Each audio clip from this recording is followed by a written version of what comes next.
Right, everybody. Welcome to part 9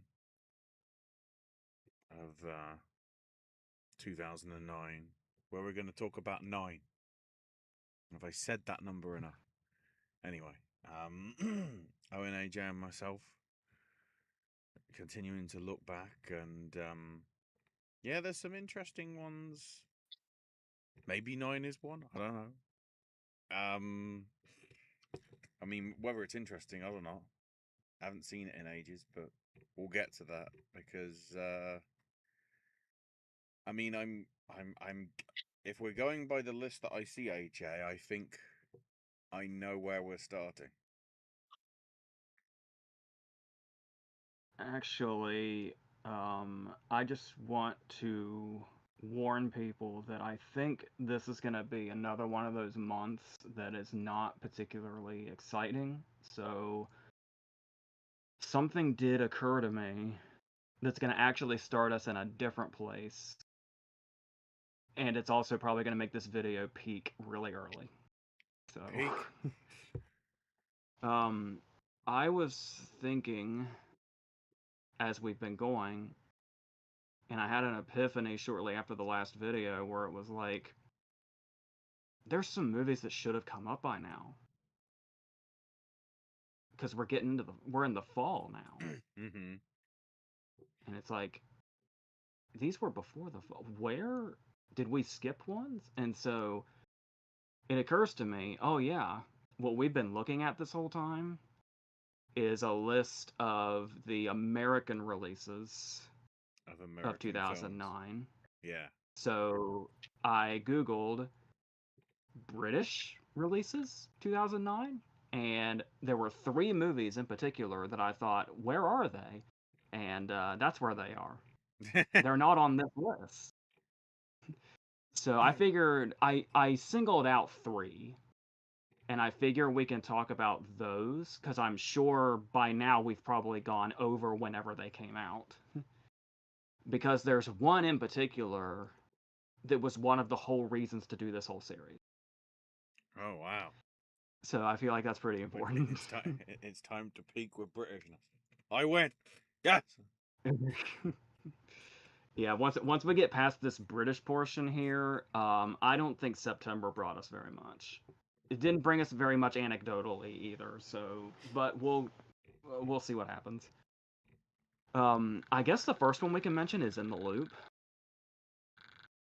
This was my Iannucci introduction.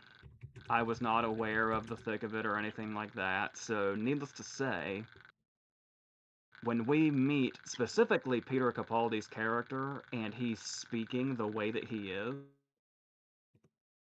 my first thought was something like, oh, whoever this writer is has a unique voice. And it was a very unexpected movie. And very, I don't know if we expected it to be. Oh, and I feel like I remember our surprise because we were expecting some just political movie. Right. And it's like this, you could say over the top comedy, but when you think over the top, you would typically think like slapstick or something like that. But it's the dialogue itself that makes it feel over the top. It's that imaginative of dialogue. It's also funny to do this now. I was my friend that introduced me to Taskmaster. I was talking to her when this past season started, and I said, it's so weird because like there's In the Loop, which made him an Oscar nominee, and I worship the death of Stalin, and then there's like the thick of it in Veep and stuff. It's to hold Iannucci in such high regard, and then whenever somebody is done with Taskmaster, you pretty much know them on a first name basis. So he's like he went from the great Oscar nominated Iannucci to he's just Armando now. Just So that's I've fun to just look back on yeah, now. I've double checked. Select theatres July 24th. Expanded and wider theatrical release September the 4th. So actually, perfect month. Oh, right on time. So, yeah, that's my memory of the movie itself. Did it make you I dip do. into the thick of it, which arguably is basically, you know, the alternate universe version? I actually haven't yet, but I will say I talk about when I thrift and stuff like that, and I end up finding movies for like $1 or so. But there's also been a couple of times I've referenced finding some of these at a Big Lots of all places, and this was another one. This was like a $3 Big Lots purchase several years ago, and it made me think like, you know, how sometimes you find movies like that are this good, and you're like, I feel like whoever put this here does not know what this is. If you're gonna put this on some bargain shelf for $3 unopened, I don't know if you know what this movie is. So I love finding stuff like that, and it's sort of like when you find Criterions at a yard sale, which I have done. Uh, You say but that today, I actually, ironically, I don't think I can watch it because I think it's Region 1 because I don't think it had a release over here. But for £1.50, I got the Criterion DVD of Battle of Algiers with the holy the shit! book and everything as well. Oh my god! So basically, I bought it for the book because I won't be able to watch the discs because I can't tell whether they're Region 0 or whether they're Region 1, so they're locked in. So I'm buggered. I thought it might be kind of a small one too, but no, that one's a big deal. So, Yeah. So, yeah, but because yeah, that's basically my in the loop experience, and I imagine you're in the same boat where it's like it just kind of snuck up on us because we didn't know who Iannucci was, and we didn't know what to expect. We just thought it was some political movie, and it ended up being that. Political movies work really well for me. Don't know why. Don't care about politics. That's a shout to everybody that's ever sent me a survey ever. I don't care about politics. I don't want to fill out any more political surveys. I don't know what's going on. I don't care. I have plausible deniability about anything going on in the world right now. That being said, I enjoy political movies. Yeah, it was laugh out loud funny from the second it started to the minute it ended. I don't even know. I don't know that I had seen Capaldi before this, Probably not. ooh, I'm trying to or think. he might have been in like some really small roles that didn't register before this. But this was the first time it was like, who the fuck is this guy? Well, would you have seen the short film? Well, I guess he didn't act in that, did he? Yeah. The one that he directed that won the Oscar. Yeah, I don't think so. Yeah, he won his Oscar for '94, so that would have been way off my radar at the time. Yeah, looking at the rest. Apparently, a very young him was in Local Hero from '83. But I feel aside like I from that, remember. no, I think I'm looking at like there's nothing else that screams. He had a little bit in Bean. I don't know whether Shooting Fish it got out to you guys. Yeah, really, and yeah, outside of that, that might be it. To be fair, to be fair for us, arguably the thick of it is when he first showed up and gained notoriety. Just for the way he was written. Um, but then, from what you hear from the people within those circles, Malcolm Tucker isn't far off from the truth in terms of to how people are backstage in the cabinet office and everything, and within the mechanisms of politics, yet alone anything else. So, Yeah, it's interesting because, of course, it's arguably sort of a series of two halves, in that 1 and 2 were like 3-part sort of really sort of like mini-series style things, with the main guy being lectured, shall we say, by Tucker in Hugh Abbott MP, was played by Chris Langham. Then given the allegations against him of stuff he shouldn't have had on his computer, shall we say.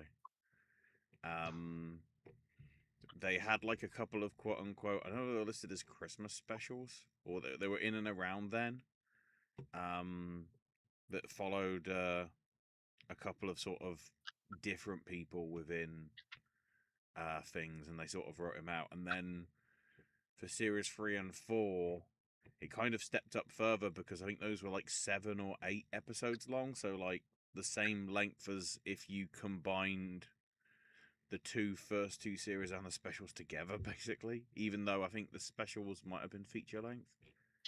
But that's when sort of Rebecca Front's character came in, and that's when it sort of got semi more interesting, because one of them was set sort of on a radio show, which was trying to get the mannerism. It really sort of showed the mannerisms and that style of how some of the British stuff goes. I don't know whether they've. Certainly, I know when Americans have been on like the One Show, which is sort of our evening version of, I guess, Good Morning America. Although it's not sort of really political, it's just sort of a 30-minute sort of like chat show style thing. Some of the topics that are discovered on it, the Americans are like, "What is this? How are we jumping from me talking about my film to tiddlywinks?" Or, something like that. It's just all over the place. And then the really interesting episode, I want to say it was in the final series, was arguably fueled by what happened with the various inquiries that got publicly broadcast because of 24/7 news coverage. They did one where it was basically presented as if it was like the cameras, well, as if you were sort of watching the news channel, if it is, with the people sort of talking. One of the times where Malcolm really doesn't swear that much, because he's out in front of the public, so it's the most constrained you see him, but at the same time the more livid, because I think it's something very similar in that it's like a war thing or anything like that. It's very well done. I'd say it's one of the stronger episodes. I don't think Veep ever sort of really jumped into that really, but or at least anything in that style or direction. But I feel the key thing, of course, is Veep didn't try and copy too much. There were similar-ish characters and a similar tone, but Anucci still managed to read, and I don't know if it's accurately depicting American politics, but yeah, I mean, and it was nice to see it on the big screen, even though, as I say, it's kind of alternate universe style, because I think the only character that sort of gets carried through is Chris Addison's like junior minister, or so the special advisor. Although I think they changed the name of the character. Yeah, he goes from Ollie to Toby, but it's certainly the character he plays in the thick of it is pretty damn close to the In the Loop stuff. And then, of course, the irony is kind of full circle, considering kind of what the plot is of In the Loop. I actually just managed to catch it a month or so back because I didn't see it live in the cinemas. Arnucci's adaptation of Doctor Strangelove, with Coogan as Peter Sellers. including the role that Sellers didn't decide to do, which is basically be the pilot of the plane. This exists. Mm-hmm. It got shown on TV, and I mean it got put in cinemas as well. I might have come to you, but I don't know whether you get any of those sort of the theater things at your screen, AJ. I am not sure. But it's around somewhere on the internet, wink wink, as well. If you want to catch it that way.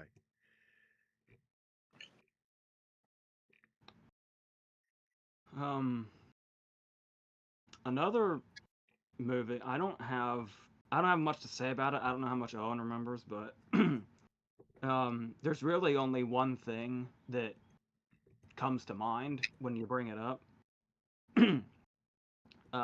It's what is now known as pirate radio.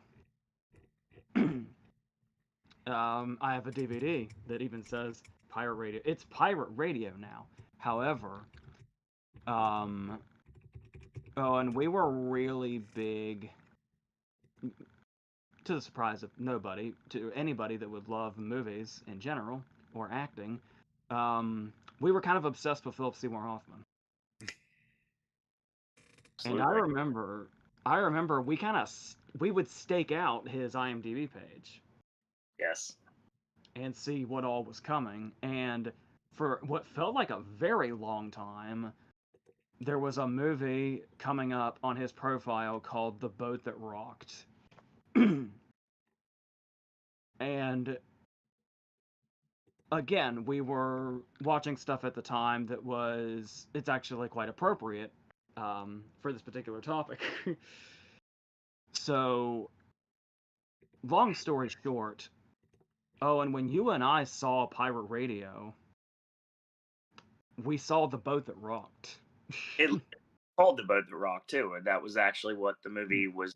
So in essence, you saw the proper version, given that Pirate Radio cut 20 minutes out the film. I was thinking there was like a difference in time, but I couldn't remember which way it went. Yeah, which one Pirate was Radio got cut by 20 minutes because apparently enough people, I know it was American people or British critics, so they tried to jump ahead of the criticism, saying at 2 hours and 15 it was too long.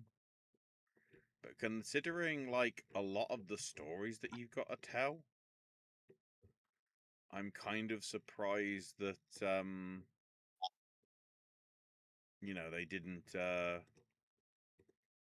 they didn't keep it as it is, because that means it's the same running time as Love Actually. And Love Actually follows the similar thing of that's a lot of people you've got to talk about in the space of 2 and a bit hours. Right. I should since I have it, I should probably watch Pirate Radio because I do remember. I remember feeling like The Boat That Rocked was very long. Yeah. Sure. And there were, obviously, in cases like that, there's going to be stories that you're more interested in than others. Whether they made the right call and what they cut, I wouldn't know. But, yeah, my memory of it is surprisingly vague. I just remember we were mainly in it for, like, it felt like a very British movie, despite the fact that we were there essentially for Hoffman. Right. Is what latched us onto it to begin with. I remember it's got quite a cast. I remember Nick Frost is in there. Is Branagh's in there, isn't he? Yeah, just going through the order that is on Wiki. Bill Nighy, Rhys Ifans, Nick Frost, Emma Thompson, Rhys Darby, Chris O'Dowd, Catherine Parkinson, Branagh, Jack Davenport, Emma Thompson. There's like a random a whole cameo or a few cameos from January Jones and Gemma Arterton too. There were a few names in the middle there, like Rhys Darby and Catherine Parkinson and Chris O'Dowd, where it's like In 2009, I didn't know who they were. Yeah. Because what? That would have been about the same year as Flight of the Conchords? Ish? It might have been. Flight of the Conchords actually came later into my life. Yeah. No, Flight of the Conchords came into my life when Owen showed me Too Many Dicks on the Dance Floor. And then, like, 3 years later, that song just popped back in my head, and it's like, what was that? And then that's when I discovered the show itself. Yeah. Oh, wait, there was also the I'm Not Crying song was used in Pirates Band of Misfits. And Owen was like next to me going, "That's Flight of the Conchords." And it's like that song also comes from the show. Yep. I like think- I Pirates actually. That was fun. In terms of. Wait, hang on. Which one was it? The Aardman one? Mm-hmm. Yeah. Okay, that's another one that got mistranslated. Yeah. Because over here it's the Pirates in an Adventure with Scientists. So Yeah. That's way too many words in the U.S. Yeah, but you liked Borat. Yeah, but no one put it on the road sign the Oh, entire time. and I guess you couldn't put Pirates because then people would just immediately go, "It's the Johnny Depp." Yeah. I know it was just another job to do, but I really miss the road sign. God, it was so great. It was there's something so nostalgic about thinking back on it. Sometimes I go to Google Maps and I go back in time just to see it again. I will say though, it was hell on earth when it was cold outside. Yeah, or that. Was it 2009? Was it this year when the letters got frozen there for like a month? God, it happened so many times. I remember Harry Potter especially being frozen there for like a Harry month long Potter- after it was gone. I'm pretty sure it was Half-Blood Prince. Yeah, Harry Potter lived there for like a month. And I remember I remember it would because we get so mad at the roadside, and it's just us there. We're the only ones out there. We're out there so the person would drive the car out with the letters and everything. It's usually a 2-man job. And then I remember getting so angry that it was like, our friend worked at the theater for a while as well, and I'll never forget it was Bruce Almighty. Because it was Beau, and the next thing you know, the letter fell and hits him. So he takes the letter and he launches it across the street into the parking lot. I remember that the pole that we used the extension pole we used to try to get the letters up, it was frozen, so we had to wait until Burger King opened at 6 a.m. so we could actually borrow their pole to finish the road sign. Oh my god, so many great. Luckily, Burger King is right next to the sign. Literally right next to the sign, yeah. But we had to wait. I think one we were out there for like 4 hours to the point because we had to keep sitting in the car to warm up. Yeah, I don't know if you know this, but the road sign now is just one of those mall signs that's all the shitty stores our mall has that nobody goes into. That's what the road sign is now. Well, that means all the dead bodies are gone now, so everyone will finally get away scot-free. So I'm just reading here on the wiki. Robert Wilonsky, I guess, was doing stuffing on some sort of review, possibly on. They worked on HDNet, but I don't know where it was. Said that the US theatrical release had, quote, most of its better bit excised. After watching the DVD, pirate radio feels so slight in its current incarnation. Shorn of the scenes that actually put meat on characters' bones, the resulting product is vaguely cute and wholly insubstantial. little more than a randomly assembled hodgepodge of scenes crammed in and yanked out that amount to yet another movie about rebellious young men sticking it to the grumpy old man, this on with a tacked on Titanic climax. Yeah, that is one sort of. I mean, obviously that bit at the end sort of is the trying to be the symbolism of the pirate radio getting killed off by the Parliament Act and whatever. But yeah, I enjoyed it. If really just for blooming, I'm trying to remember. I think it was Chris O'Dowd that did the lip syncing to "Stay With Me, Baby," and it's just that stayed with me for pretty much a lot of it, rather than anything else.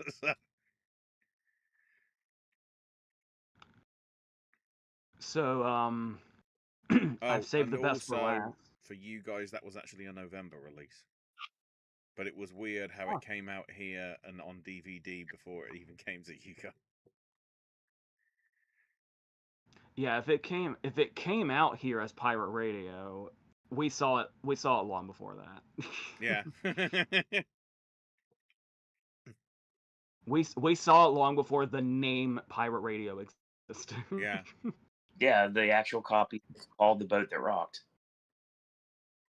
So, when it comes to this British portion, I have saved the best for last. I know where we're going with this. It has to be this. Else it could be. Were you wondering too, like, where is that movie? We have to talk about it, but it's getting late. Where is it? I'm looking at this list that you have because I have access to it, and I'm like, well, there's some things that we still have yet to talk about because we're not in the year yet. This This one is something that should have been talked about months ago. So, the amazing thing about this movie Dear is God. Everything. I know Owen hasn't. I'm pretty sure. Oh man, maybe maybe I watched it with my brother. Probably did. But I feel like I have not rewatched it. I feel like okay. It's Bronson. All That right. is. So here's the thing. Here's the thing with me, Owen, and Bronson. Yes. First off, first experience of reffin for both of us. Digital Versicolor. Yeah. Oh, we'll get there. Oh my God. So we don't know what to expect. We don't really know who Hardy is apart from Evil Picard. That's At correct. this point. And again, we don't know who Reffin is at this point. So we don't know what the fuck we're in for. It's Not at just, I think again, it's just another movie on the list. I mean, I'd arguably say on the Refn front, Britain was in the same because the Pusher trilogy. I want to say this was Bronson's first thing, at least of notoriety, outside the Danish sphere. So it's a good way to put yourself on the map. That's what I'm saying. So, I don't even know if we knew, No. like, what the story was or Not anything. But we just had an awkward poster that is staring at me right now. The one where he kind of looks like he's a wrestler about to make an entrance. He's a British strongman. Yeah. So, here's the thing. That's hard.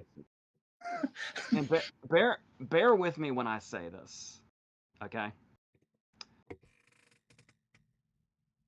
We're just hating it. Yep. We're roasting it. Yes. We don't know what to make of it. And we just say, "Oh my god, this is like the worst thing ever." Right. And then it's over. We're kind of roasting Digital Versicolor also. which is the it's during the end credits. I think it's in the movie one other time too. Correct. And then it's over, and we move on to whatever was next on the list, and we keep going down the list. And then days go by, and we're still talking about Bronson. Yep. And we're still roasting it. We're still saying, like, what the fuck was that? And then months go by. We're still talking about Bronson. We're still talking about how fucking crazy it was. And this goes on, and we start to realize at some point what started off as roasting is becoming admiration. Yep. And I'm not even sure when the turn happened, but eventually everything we were saying that was negative was turning positive. Correct. And then whenever Bronson would start to come, like, we're talking like a year or two later now, we're like, oh my god, I fucking love that movie. Yeah. We have completed a And it's 180. like every time it comes up, it's with complete fondness. Oh. And it's not ironic fondness. It's real fondness. We love that movie, but Yeah. the thing is, we never revisited it. This all happened in retrospect. It went from what was that piece of shit to was that one of my favorite movies of the year? And That's it took like it was over. I swear it was over at least a couple of years. We yeah. just kept going back to it in our minds and going back to our in jokes and referencing it, and it turned into love over time. Mm-hmm. And we I think we even came to love digital Versicolor unironically. My We God. would pair when we would get bored with other 2000. This was by the time we got to 2010 and stuff like Lottery Ticket was coming out. Oh God. we would get bored during movies, and we would mute them and play digital Versicolor over various scenes to make them better. I remember this. And I love there was a moment I had with my lovely and special friend who makes montages I've talked about. She did a reffin montage. And one of the great things about her montage is the music she puts on. Oftentimes it'll be from the movie or from the filmography. But sometimes she'll like kind of make her own creative choice and makes it work perfectly. And I was there while she was making the reffin montage. And I said, I have one request. I don't suppose digital Versicolor from Bronson would fit. And she tragically said, dude, I've been trying for weeks to make digital Versicolor fit. Unfortunately, it didn't, but she tried very hard to make digital Versicolor a part of that montage. Like a whole reffin montage. And yeah, so like every memory, like that movie, like to even when you go, it's one of those movies where you realize how crazy it is when you try to explain it to somebody else that hasn't seen it. It's kind of hilarious. I've put in digital Versicolor because I was trying to be reminded of it. And apparently somebody in the YouTube description for uploading it to YouTube has put, after you've seen Bronson, this surprisingly becomes a killer workout song. I very much imagine that. Thought about doing that before, but yeah, I can see where that fits. This movie made me a fan of the Pet Shop Boys song "It's a Sin." Yep. And I was with my brother once, and it came on his playlist, and I was like, hold on, how the fuck do you know this song? And he knew it. I can't remember what it was now. He knows it from something else. But I had to explain to him, it was like, you'll never guess how I know this song. And I didn't like it wasn't just the movie. I told him the context of the scene where we're in like the asylum, and for some reason at this asylum there's like a rave going on in like a gym. And Hardy's on like all the sedatives, and he's moving like Frankenstein's monster and drooling. Some other guy is shitting into his own hand. And it's like, yeah, that's how I was introduced to that song, and it's been a staple ever since. So there's the scenes where he's on stage that are like its own thing. I was just, yeah, literally just on Father's Day, which just happened. I was on the phone with my dad and we were talking about he's like really into Tom Hardy. And I mentioned Bronson. And he said, I don't think I know that one. And I was attempting to explain it, and I said, well, you remember when I had you watch Drive and you were kind of put off because it was a little artsy, but it was also like really gruesome? And it's like I explained who Bronson was as a person, and then I said, the guy that made Drive made this movie. So try to imagine it through that lens. And it's like, be prepared for it to be one of the most insane things you've ever seen, but also kind of an art movie. A movie it very appropriately gets compared to as A Clockwork Orange. I think that is genuinely the only movie it's possible to compare it to. And even then, that doesn't quite tell you the vibe entirely. But I do think if you had to compare something like if comparing something to A Clockwork Orange seems impossible, this is probably the one movie you could do it with, I think. Considering the notoriety of the stories that existed of him before the movie, no, Clockwork Orange is a pretty good description. In all And honesty. the idea to take somebody that's this insane and make the movie itself feel like this descent into madness for the viewer. It's pretty much exactly the movie it needed to be for this guy. Although when you put it like that, that makes sense. It comes from the guy that did the Pusher trilogy. Yeah. Because that's pretty much the similar vibe. And Fear X, for that matter. And then, of course, his later movies, Post Drive. He's got a new one, finally, this year. The Charles Melton one. Her Private Hell, I think it's called. Is it, Yeah. is it his first movie since The Neon Demon? Yes. Holy shit. So 10 years. Although I didn't actually realize this. Holy shit.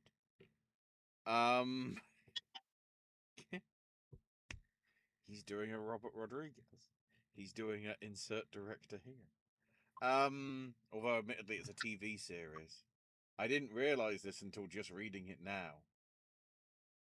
He's been behind the reboot and the 5. I don't know whether he's directed them. No. But he certainly created the reboot, if you want to call it that, of the famous 5 that's been airing over here the past couple of years. He's officially listed as the creator. He didn't write or direct any of the 5 episodes that have aired so far, but certainly he's, I guess, the exec producer and, you know, the one that's been putting the money behind it. Which in hindsight is like, wow.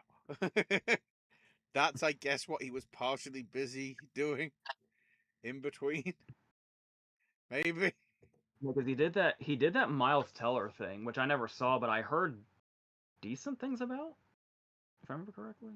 I don't even remember what the title was now.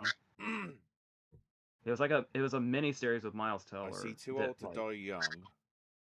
I'm pretty sure that's Copenhagen Cowboy that was on Netflix, but that was Danish language, so. And he did apparently one of the segments in the anthology film Circus Maximus. Which, considering how there's other segments directed by Gaspar Noé and Harmony Korine, it's like, yeah, that fits. I feel like I need to check that out, even though I'd probably regret it. That's the vibe I get from that. I mean, technically, it's directed by Travis Scott. Fiend. Sorry, I have to do that because I watched WrestleMania too many times. Dear Lord. Yeah, there's a Valdemir Johansson segment, Andrew Desunmu, Travis Scott, and the Spanish production company Canada. That sort of defeats the purpose, eh? Then the Nicholas Winding Refn segment, which is actually just really a music video. Yeah, by the looks of it, Circus Maximus is just fancy music videos. Except I don't think it's as pretentious as the Weeknd's one from last year. God. Maybe. So we're about 45 minutes in almost. We are starting September, but I feel like we could almost do September as a speed round, honestly. There's not a lot. There's not a lot in here. By the way, at least for you guys, apparently Bronson in some sort of limited release was actually October. So we were still in about the right time, so. I actually think I remember that now. Because apparently yeah. its premiere was at the London Film Festival like 12 months before. So this will keep us from forgetting those three. Yeah. So now we've done them. So, and we had to look back on Bronson. I feel like Owen would agree with me that that was one of the main reasons to do this whole thing was to. This is like the first time we've really gotten to talk about Bronson on air, I think. Yes, absolutely. We talked about doing a versus with A Clockwork Orange, but that never came to be as of right now. There's time. So, going to actual September, I mean, the first thing I see here is a movie with a reputation. It's All About Steve.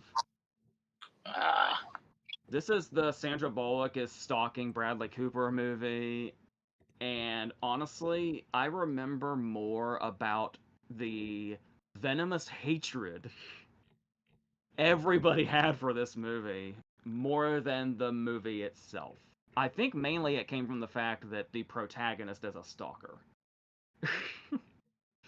This was like a notoriously, I don't know if people that weren't around in 2009 or paying attention to this in 2009 know how notoriously hated this movie was when it came out. Did she win a Razzie for this? Yeah. Yeah. Was this one of those things where she won an Oscar It made and the a history, Razzie? yeah, winning the two opposites in two consecutive nights. Honestly, I don't even, apart from the concept, I don't remember. I think she falls in a ditch at one point. Probably a trailer moment is why I remember that. Yeah. But no, the only thing I remember is just the hatred that surrounded it. And it was quick. Like as soon as the movie came out, it was like, this is one of the worst movies ever made. It was one of those for that time. Where like nowadays it's like every other movie is like, oh, it's the worst movie of all time. Let's meme it to death. This was one of those, only those weren't like every other fucking week like they are now. It was one of those monumentally bad movies that gets a reputation, and that's basically what it's known for at the time. And yeah, because of that, I remember watching it and being like, this isn't particularly good, but I think we watched Gamer the same day. I think we watched Gamer afterwards. And it was like, we just went to Gamer, and All About Steve, I mean, it's probably a credit to Gamer too, but, I remember, like, not even really, like, All About Steve didn't even stick with me. Like, it wasn't bad enough to even stick with me. It was just another bad romantic comedy, and we moved on. That's how I remember it. Anything for you? I know your favorite person of all time, Ken Jeong, is in it.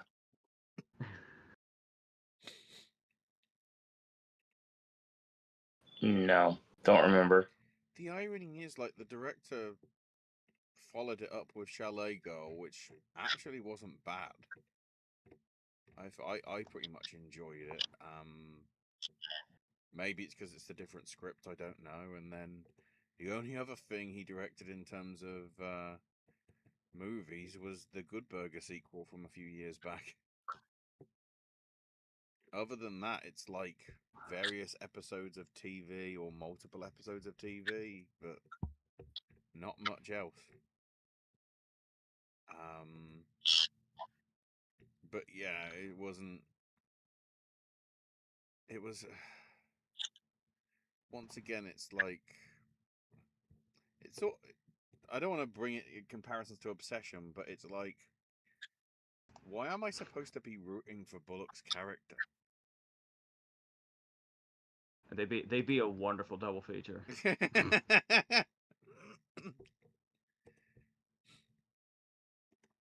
The next movie is America, which I think we only discovered because of the Spirit Awards. I'm pretty sure we didn't. It might have been on the list, but I feel like it was the Spirit Awards that brought it to our attention. Does that sound right? That sounds right. This is the really indie movie where the Palestinian mom is trying to take care of her kid and also work. And it's a very Spirit Awards movie. It's charming. I remember liking it, but I also remember thinking, like, yeah, this is totally a Spirit Awards movie. It got nominated for film, debut screenplay, and Nisran Fowler for female lead. And then it also, if I can find it, although it might have been, yeah, it was part of the independent award, so not actually the official awards. It got acknowledged as part of a director's fortnight selection there, alongside. Did they just copy? Did they literally just copy? Because White Ribbon won. Yeah, they literally just copied the official one. Good job. Owen, is that the extent of your memory of America? Is the Spirit Awards? Probably don't remember that. Here's another one I remember watching, but not much else apart from that. Carriers, a horror movie with Chris Pine. Nope. Is it a horror movie? Yeah, it's like one of those post-apocalyptic horror movies. I think it was another one that sat on the list for a while. We probably it, like, it's September 4th. We probably watched this in like November or something. Right. I mean, it's got a decent cast: Lou Taylor Pucci, Piper Perabo, Chris Maloney. I don't Chris remember. Pine. Yeah, I'm pretty. I remember Pucci being there. I don't remember. I don't know if I remember Piper Perabo and Chris Maloney being there. That's why they did what they did. Paramount. This was apparently supposed to release like earlier in the year, but apparently they left it to purposely be after Star Trek to try and go, if you liked Chris in Star Trek, you might like this sort of thing. That makes perfect sense. I always took people back to Smoking Aces because it was like he was known for like romantic. He's like the love interest in Princess Diaries 2, and he did Just My Luck with Lindsay Lohan, and then Smoking Aces happened. And it's like, when you put Smoking Aces next to Stretch, whatever happens to Chris Pine when he works with Carnahan should be studied. He becomes so feral in the best way, to the point that you cannot recognize him practically. And I would love to see him do more of that. I just love to shout that out whenever he comes up. So the next movie is Extract. I have an opinion that might be controversial. Obviously, I love Beavis and Butthead. There are still Beavis and Butthead quotes, and not just the popular ones, that have lived in my head forever. Sometimes they come from the old episodes. Sometimes there was that reboot in 2011. And then when he did it again, when it was streaming on Paramount Plus, and they made another movie. Mike Judge has never missed with Beavis and Butthead. And we all love Office Space, right? Of course. For me personally, if you take Beavis and Butthead is a big deal, obviously. It's a fucking cultural phenomenon, believe it or not. And Office Space, obviously, has stood the test of time quite well. And is still great. But for me personally, if you take Beavis and Butthead and Office Space out of the equation, I don't think Mike Judge is all that. I think Idiocracy gets way too much credit. I never got into King of the Hill. And I can't tell you a single thing that happens in Extract. And I think I've seen it twice. I can tell you what Ben Affleck looks like in Extract. That's what I can tell you about Extract. Am I... To King of the Hill's credit, I don't know that I've ever actually watched it. But I never felt really inclined to. I always enjoyed King of the Hill. It's been recommended to me a lot by people that I trust, but I've never tried. I think you dig it, but I think it might take a minute to get used to. That sounds right. That sounds accurate. But yeah, I swear to God, if anybody else mentions Idiocracy again... Here's the thing, too. It's not just now. Like, I feel like for a decade I've been saying, if one more person says Idiocracy to me... Because I have rewatched Idiocracy since then, after it became popular for all the reasons. And it's not what people give it credit for being. It's just not that great. Okay. But if I hear one more quote or one more attempted analysis, I swear to Christ, guys.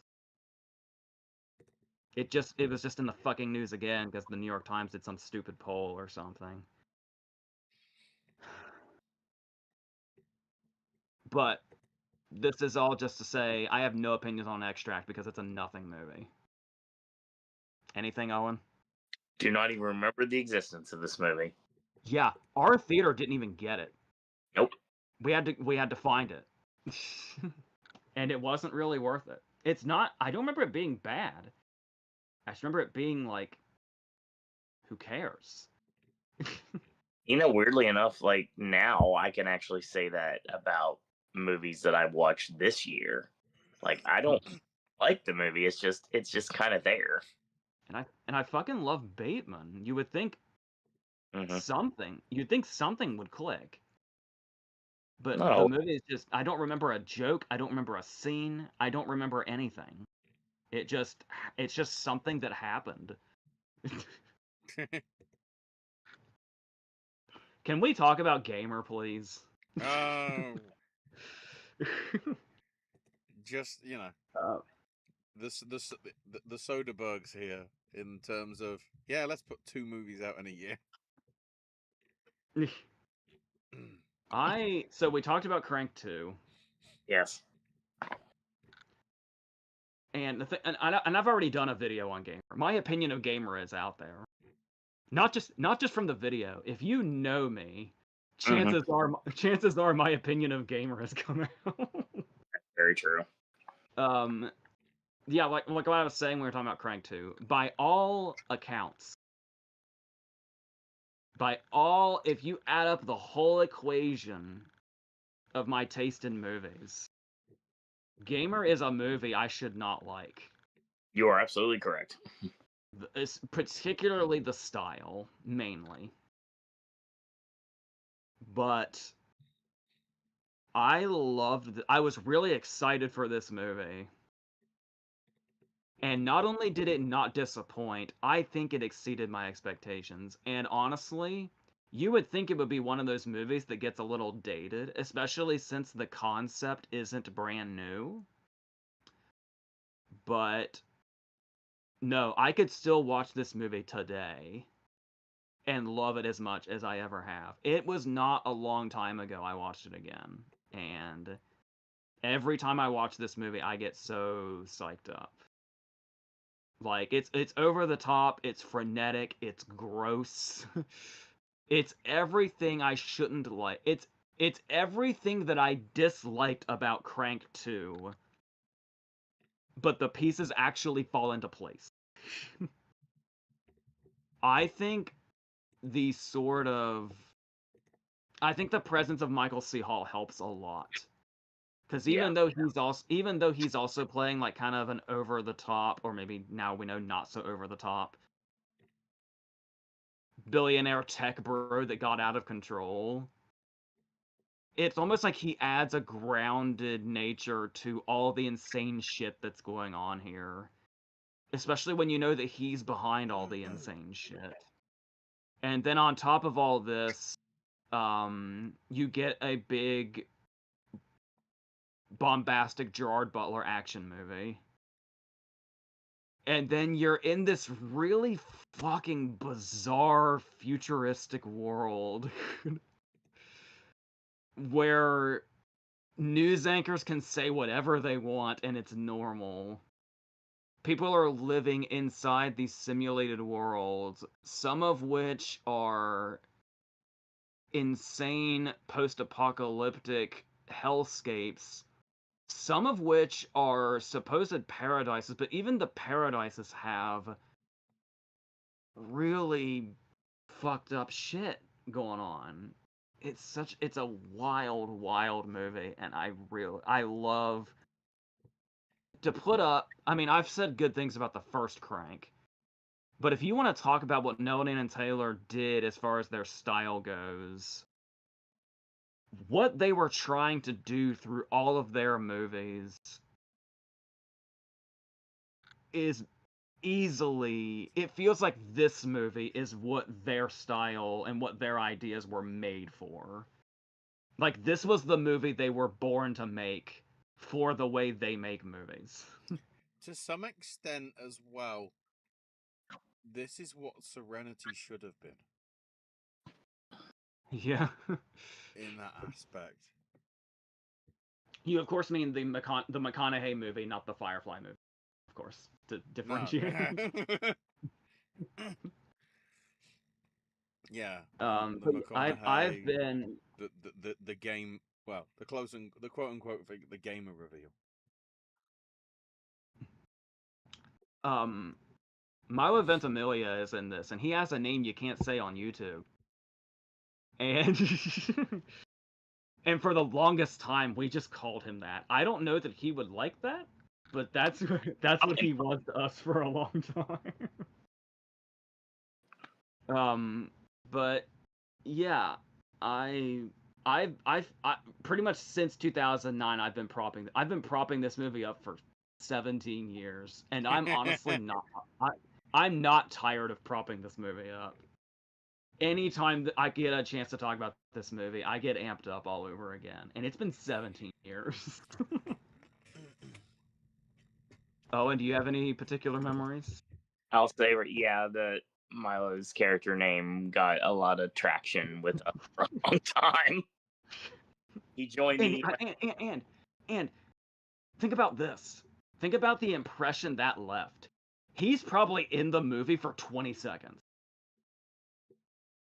He gets really creepy. The power of hang on, wording it rightly. Dick sexual assault. Yeah. He gets really creepy with Amber Valletta. Yep. And then Gerard Butler breaks him over his knee, and that's his whole screen time. He got baned right good. Or if It's you want to quote, incredible. It's or you want to know incredible. a quote from a long time ago, he got El Asso wipoed. I remember Logan Lerman's thing is pistachio butter. And my immediate first thought is that a thing? Is that real? And that's even when he's being interrogated by Keith David, that's his request. It's like so many there's the guy, there's the obese dude that's controlling the beautiful women that eats handfuls of waffles that he dips into bowls of syrup. Every possible angle of this movie goes to the most extreme place it possibly can. And this is a movie that suits that. You cannot always do that. That's what Crank 2 showed us. That's what everybody likes to praise Hardcore Henry, and I've always said there's a whole video where I go all into it. Yep. Every aspect of Hardcore Henry has something that was ripped off from Neville Dean and Taylor, including the I've got you under my skin dance number that Michael C. Hall does to show that he controls everybody in the room. That is blatantly ripped off in Hardcore Henry, among many other things. Very true. And yet Terry Crews has a crazy part in this. Terry Crews plays the player that's not controlled by anybody. He's his own crazy that fits into the world. As you can see, I can go on and on and on. I feel like this movie was the last time we saw Alison Lohman for a while, I think, too. Mm-hmm. That was before she kind of like retired for and married either Neville Dean or Taylor. I think it was Taylor. But yeah, I will take any opportunity to just gush about this movie that by all accounts should be a movie I hate. And I love it for all the reasons I should hate it. I even obviously I get really bitter when it comes to vomiting in movies because it's like my phobia and it's overused.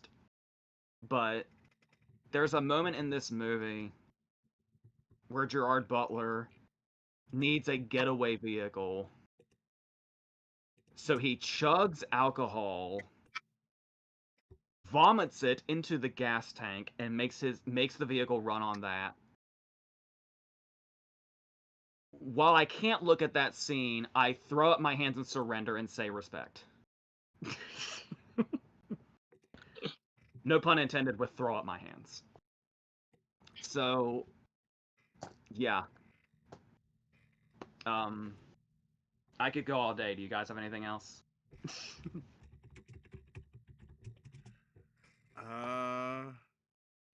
Yeah.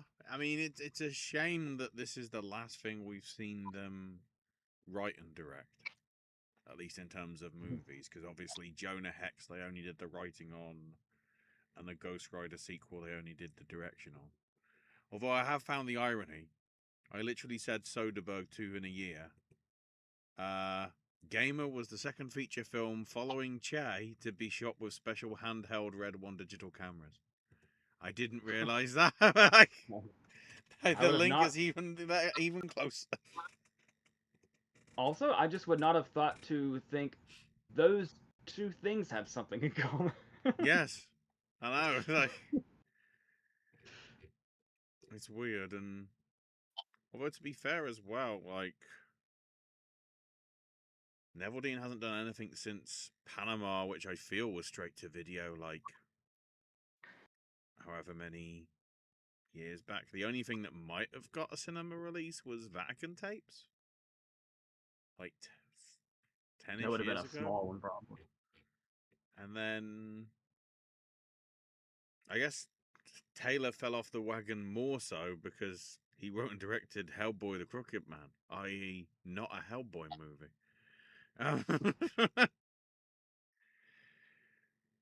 Okay, we are over an hour in, and we have just finished the first day of September. So again, we could probably do a lot of this. We got a little held up here because there's some stuff we had to talk about. But looking at it now, a lot we could probably do in fast forward right now. Because the next one I think is 9. Obviously not the first movie not the last movie we're gonna talk about in this series called 9. But this is the animated one with the little rag dolls or whatever they are. Yeah. This was the movie with the incredible trailer.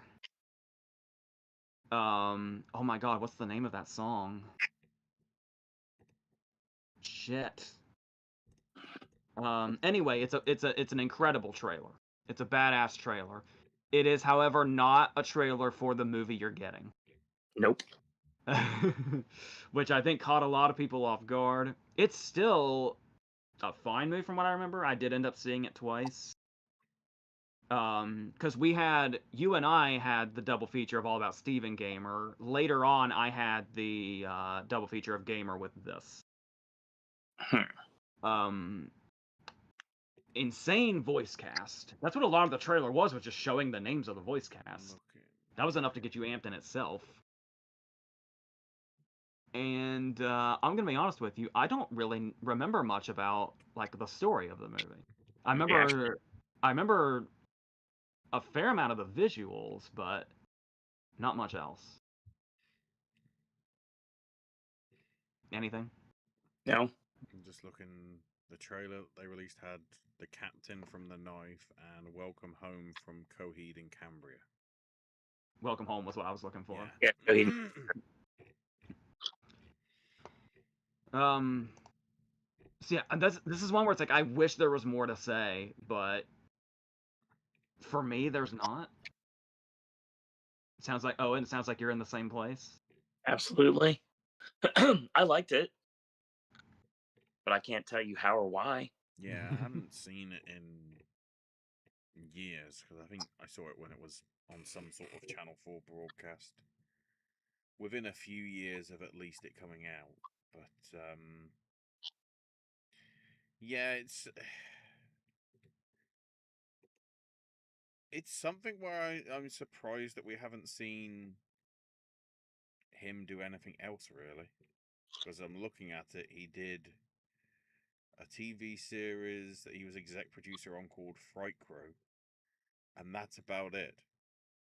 Literally, 9 is the only thing he ever did, which for what it was, at least in terms of the story, it was like at least something trying to be different in that aspect. But yeah, I partly feel that only got the attention it did is because we had Timur and Burton on the producing front. Yeah, they made a lot out of their names in the advertising. The thing I always remember, I know it's from a few years before this anyway, but every time I saw the Monster House trailer, randomly at the end it would just say directed by Gil Keenan, as if it's like that's apparently important. Very, very talented dude, but not one of name recognition like that trailer would have you believe. Yeah, I was gonna say.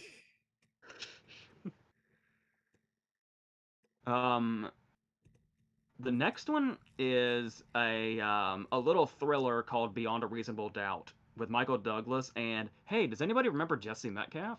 Remember him? John Tucker? Oh god. Amber Tamlin's in this as well. So I didn't know when we saw this that it was a remake. And it's a Peter Hyams movie. And it's, as far as I remember it, I didn't mind it, but it's just like a silly thriller. It's just one of those. And honestly, on the right day, I'm perfectly content with just a silly thriller. There's like, I remember a whole sequence where he has to like run around with newspapers to prove like with their dates or something. I remember Joel David Moore is listed. There's like a middle section where Joel David Moore is the character that finds out too much and then gets killed. and there's like some makeshift suspense there or something. It's a weird thing on Michael Douglas's filmography because first-rate, sophisticated thrillers were kind of his wheelhouse for the longest time, and then he was in stuff like this. Owen, why do I get the vibe you have no recollection that this movie existed? Not one bit. I am shocked that I said as much as I did just now. I'm not. You retain things very easily. Because I probably haven't thought about this movie since 2009. And I looked at the title and the cast list and I was like, oh yeah, I remember this one. But yeah, I like a good silly thriller every now and then. So this one probably just caught me on the right day, and kind of made a little space in my brain. Can honestly tell you, I'm not sure what my opinion of the movie was, if I enjoyed it or not. It says a lot that I only think of the original, partially because it was sort of Fritz Lang's one of his last films, and it sort of wasn't as good as some of his earlier work and whatever. But yeah, upon seeing the sort of title, I was like, that just seems like it's a title that's got borrowed. Like how we talked about earlier about Serenity and Serenity. They're not related, and it's like, oh no, it's actually supposed to be a remake of it. Okay. Fritz Lang has a really interesting filmography because when you hear his name, the only thing you think of right away is M, and how like iconic M is, and how like terrifying M is. You also remember, if you actually watch M, you remember the scary aspects, but if you actually watch the movie, it's like a procedural. And then you have the big scene at the end. But yeah, a lot of Fritz Lang's filmography is just like random crime movies. Yeah, Big Heat's obviously the one that sort of stands out. That was probably Oh the yeah, one yeah, that sort of that's got another big one. the Yeah, most attention. But again, sort of, as you say, random crime things. and the Big Heat's another one where it's like it's known for one thing. Nobody remembers the rest of the movie. They remember the one thing with the coffee. And then That is also the Big Heat. Just to remind, the Big Heat is the coffee movie, right? I think so. The other thing as I'm well pretty. that I sort of get beyond reasonable doubt confused with, because it sort of has a similar ish finish, is I know it's Howlin' Pressburger's Witness for the Prosecution. Mm. It's a similar sort of vibe, at least in terms of plot, as to you know, court cases and death penalties and murder and everything. But yeah, whatever happened to Jesse Metcalf? Oh wait, I kind of don't give a damn. Oh, he showed up in. Wow, we know it's bad. In 2025, he showed up in Law and Order. There we go. Oh, and God knows how many. No, I can't say how many because it seems to be only 4. But he was in multiple Martha's Vineyard mysteries on the Hallmark Channel. That adds up to where he would be right now. That makes, like, I can actually picture that right now. It's like, yeah, if you had given me a minute or two, I probably could have guessed that's where he is now. Yeah. He did bits here and there in films, and then when you see his TV work predominantly is 30 episodes of Desperate Housewives, 40 episodes of the Dallas reboot, and 37 episodes of Chesapeake Stories, is it pronounced? I don't know. Which is a Hallmark Channel thing, so it's like, yeah. You keep doing those Hallmark things, son. You'll be sorted. Oh, wait, you're nearly in your 50s. You're probably... Time to go on the Lifetime channel to cater to that mark. So this next movie, I imagine none of us remember anything about. Not one single scene, not one single line, not one single moment. Absolutely no memory whatsoever. However, there is an in-joke that goes with this, and I wonder if Owen remembers it. Okay. It's a title you changed. Oh, of course it is.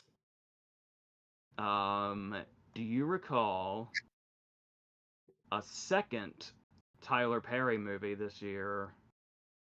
And it was a starring vehicle for post-Oscar nomination Taraji P. Henson.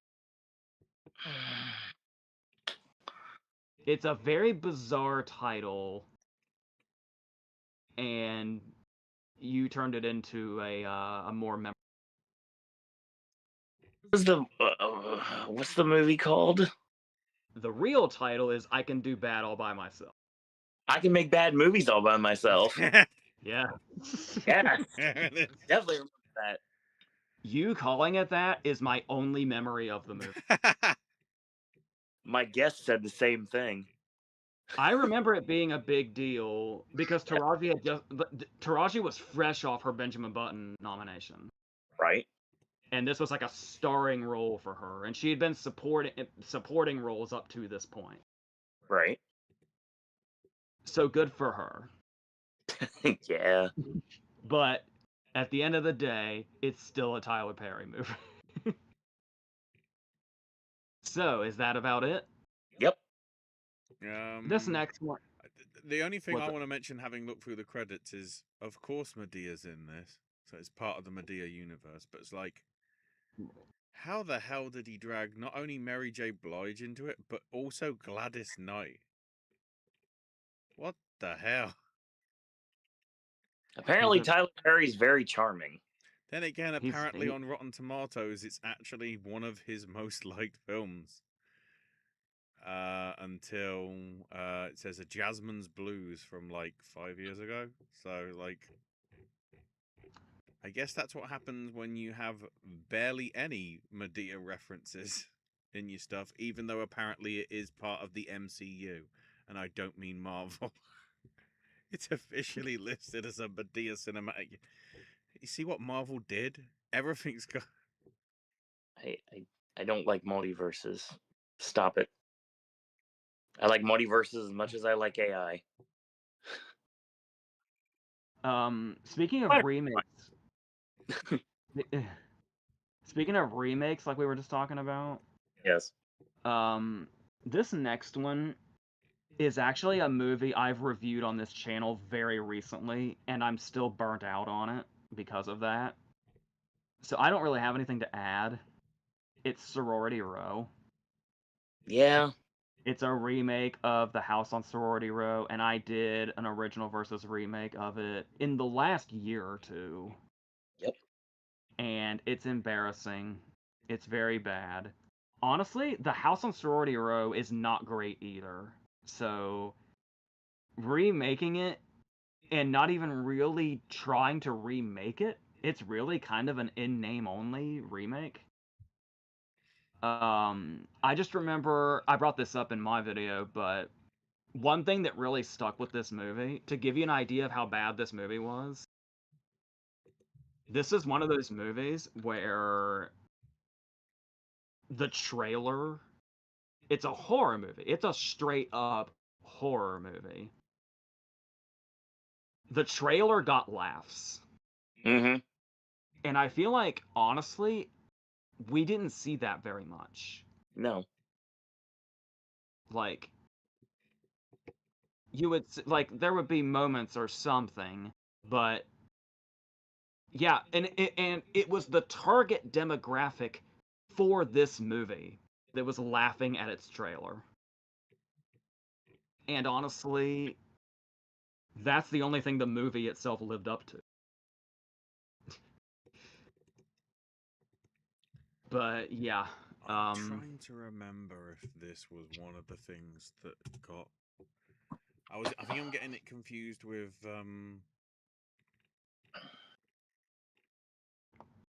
one of the other things that WWE brought out that was similar-ish. There was some sort of slasher film in and around that time that they brought out. See No Evil was a couple of years before. Oh, the one that the the woman or the women did. They're like sisters. The Saska sisters? Yeah, Okay. I'm trying to remember. Um, It was in and around the same time. um, Yeah. the Soska sisters did See No Evil 2 in 2014. Yeah, there was something. There was something that they did before that, before it was the actual WWE collab. That's the thing. Vendetta? Maybe? What was an action movie? Yeah. I just felt there was something that they sort of. It might have been American Mary? That would be the first one before the ABC did. Because American Mary is the plastic surgery horror movie. I just I remember was them showing up on WWE stuff, and then it just so happened it's like, oh, well, we picked them up to do See No Evil 2. So See No Evil was Vendetta, and then a Punk starred in the Cronenberg Rabid remake. Yeah. I was just about to mention, by the way, that I was gonna say, since the Soska sisters are here, I was gonna recommend American Mary before I said that. Ashley brought it. Yeah. No, I just remember them sort of being on WWE stuff like before See No Evil happened, and it might have been for that.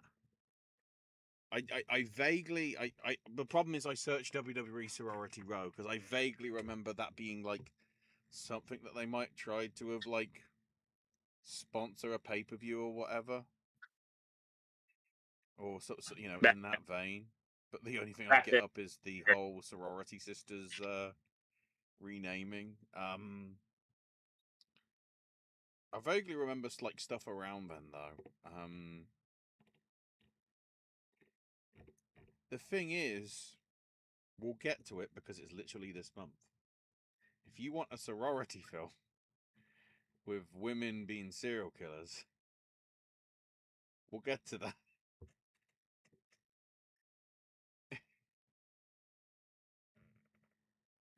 I mean, honestly, if you want this concept done, just watch Jawbreaker. or don't. I'll defend Jawbreaker. I don't know why, but I will. I know. Jawbreaker has its defenders, and I don't get those people, honestly. Yeah. I mean, that's I don't want to take anybody's like fun away. Sure. Yeah. Again, I have a video that I did on Heather's and Jawbreaker together, and my opinion of Jawbreaker's in there. But yeah, if you're a fan of Jawbreaker, that's cool. It was stay in horror, I guess. Yeah. Fucking Conan.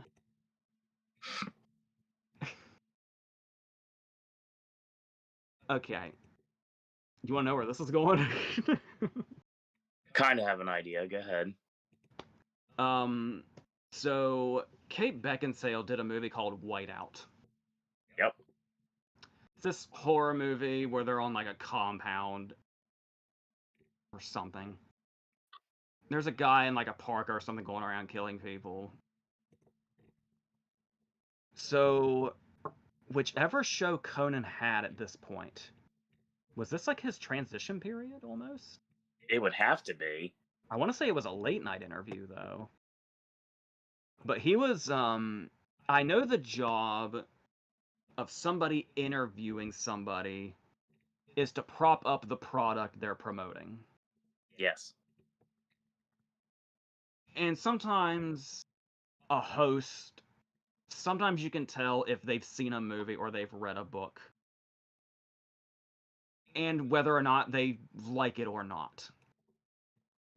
Because sometimes they will gush if they like really like a movie. Right. I don't know if Conan just really wanted to get in good with 2009 Kate Beckinsale. But when she was promoting this movie on his show, he seemed very enthusiastic about this movie. And we watched it. I think we both thought it was a piece of shit. Yep. And then it just kind of left my radar for a while. Cut to, this had to have only been in the last year or two, where it's October season, and I'm looking for stuff. I'm like revisiting old horror stuff or stuff I saw a long time ago that I don't remember, and I'm trying to find some really good stuff. And this movie came back up. Nobody recommended it. I was just searching. And it popped back up, and it's like, you know what I remember about this movie? Is how crazy Conan was for it. And it's like, maybe maybe we were burnt out by this point in 2009. So here's the thing.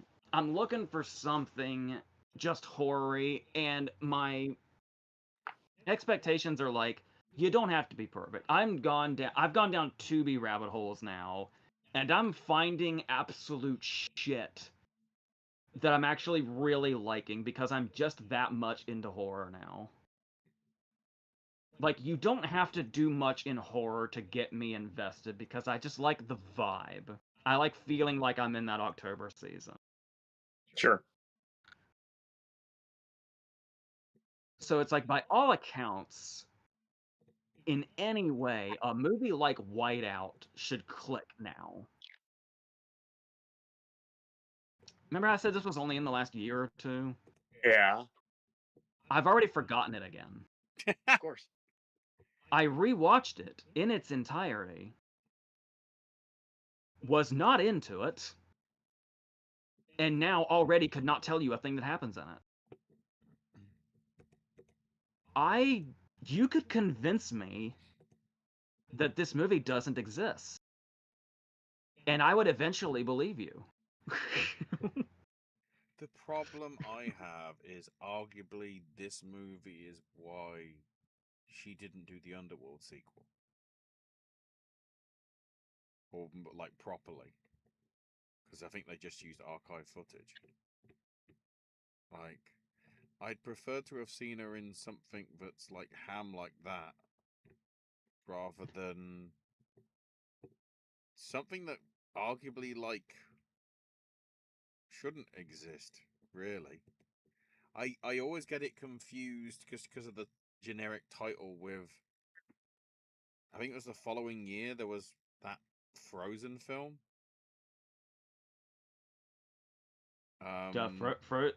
Adam Green's Frozen is like 2013. It was the same. It was 2010. Yes, it was the next year. Yeah. Sorry. The movie poster. I was thinking like they were the same year, right? No, I'm thinking of that theater fuck up from out of town when they used Adam Green's poster for the animated one, but it's like, no, the animated one was 2013. Adam Green's was 2010. I get the title confused. I'm getting confused right now. There is a very interesting Thomas Hayden Church movie where he gets like stranded in the woods in a snowplow or something with a similar title.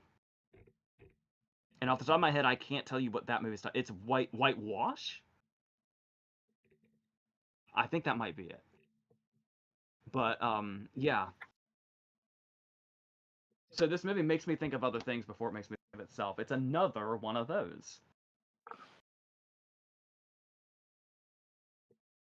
I mean, thank God they actually did follow it up with Conjuring. So it's proof. No, they actually do know how to write horror. Because, like, Reaping, I really don't remember.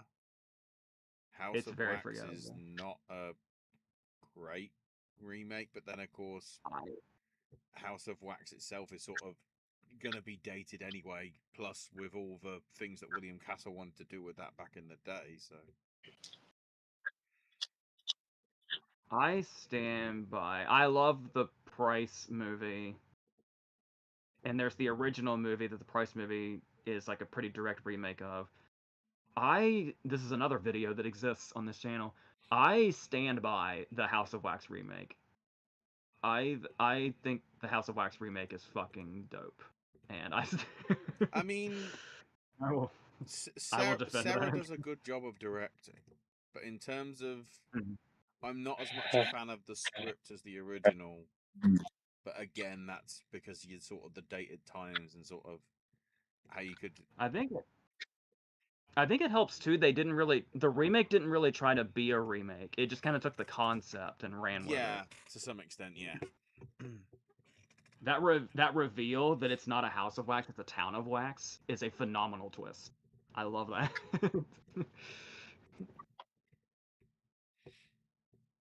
um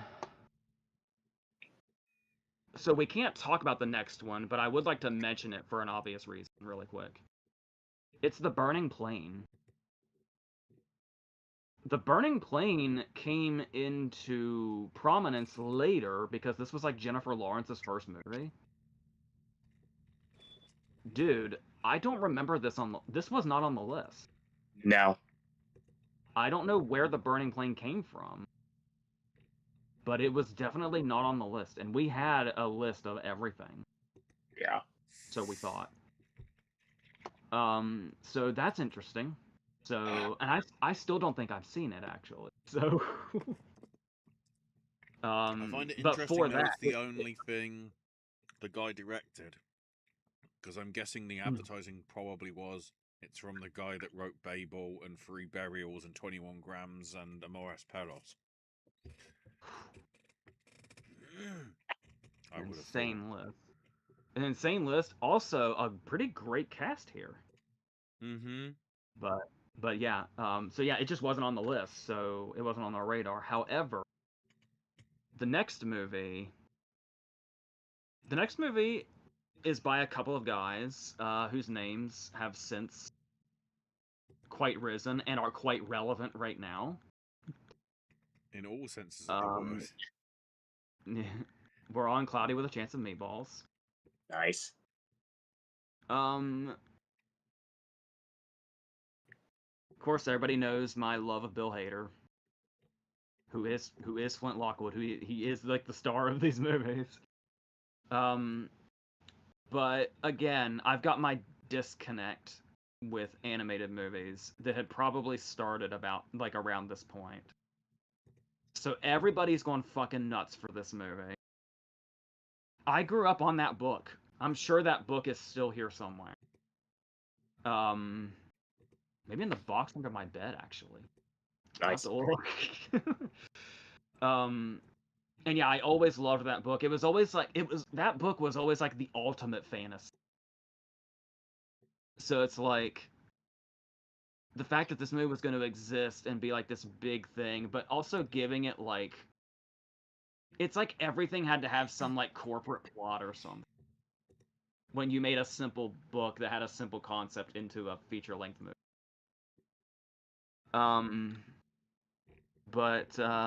Yeah, I remember like it was nice to see the idea of the book realized, but again, it might also be my disconnect with current animation, or like post hand-drawn animation, I guess, is where maybe my disconnect started to kind of slowly happen. Obviously, I still love the Toy Stories and everything, but you get what I mean. And Pixar in general. I'm over talking. I mean, it's kind of crazy to think that Lord and Miller, if you don't count the after uncredited job that they did on Solo, did have done nothing directorial wise between 22 Jump Street and this year's Project Hail Mary. It's just in the middle of that, they've been pretty much producing the shit out of stuff.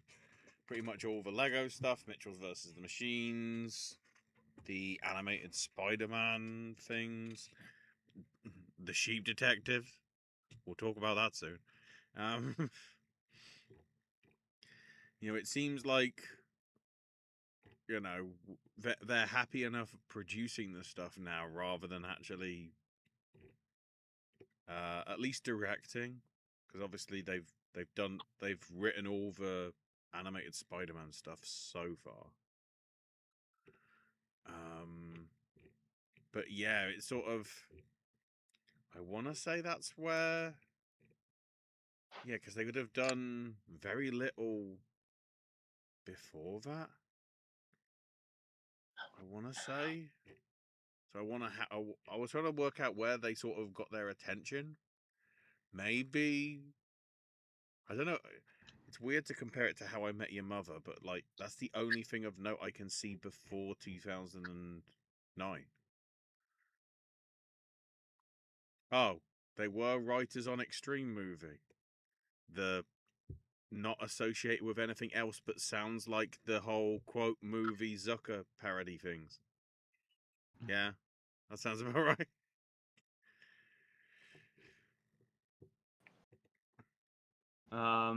Owen, you had affection for this movie, right? Yeah. There was a Anna Faris's character, Sam Sparks, very familiar at that time in my life. So yeah, that was a connection, and as everyone knows, that if I connect to something personally, I'm gonna like it more. I mean, there's movies that I've seen that I've bawled my eyes out during, and everybody's like, "What's going on with this? This isn't sad." And I was like, "It's just the right needle drop gets me at the right time." I like this movie a lot. Neil Patrick Harris, the pet monkey Steve, that was always funny. I liked how Mr. T would react every single time he said Flint Lockwood's name. You can't forget that. The random spot with Bruce Campbell as the mayor. And Bill Hader's just fantastic in it too. I mean, I wasn't tuned out on animated movies. Obviously, AJ's been like jaded with animated movies for a long time. It takes a lot to really get him to change his mind, and I totally understand that. But this movie, not only did it have a connection to me, I just thought it was really well done. And I honestly, I'll shoot as well. Like you talk about the book. The book did not cross my path when I was growing up. It may just not be something for everybody. Like, for example, like a lot of the stories you've had in the past, like saying, "Oh yeah, I remember reading this in school." We didn't do that. So I had no idea what this was. And it works. It works in every way possible.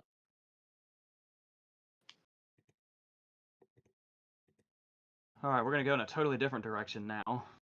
Okay. We're at Soderbergh. We're at The Informant. Oh my god, yes.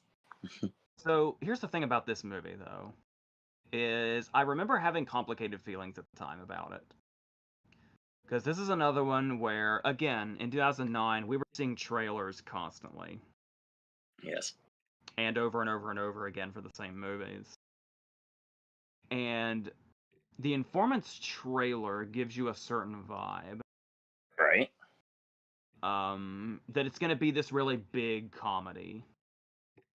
Like there are big laughs in the movie. Oh yeah. But the trailer is basically all of those.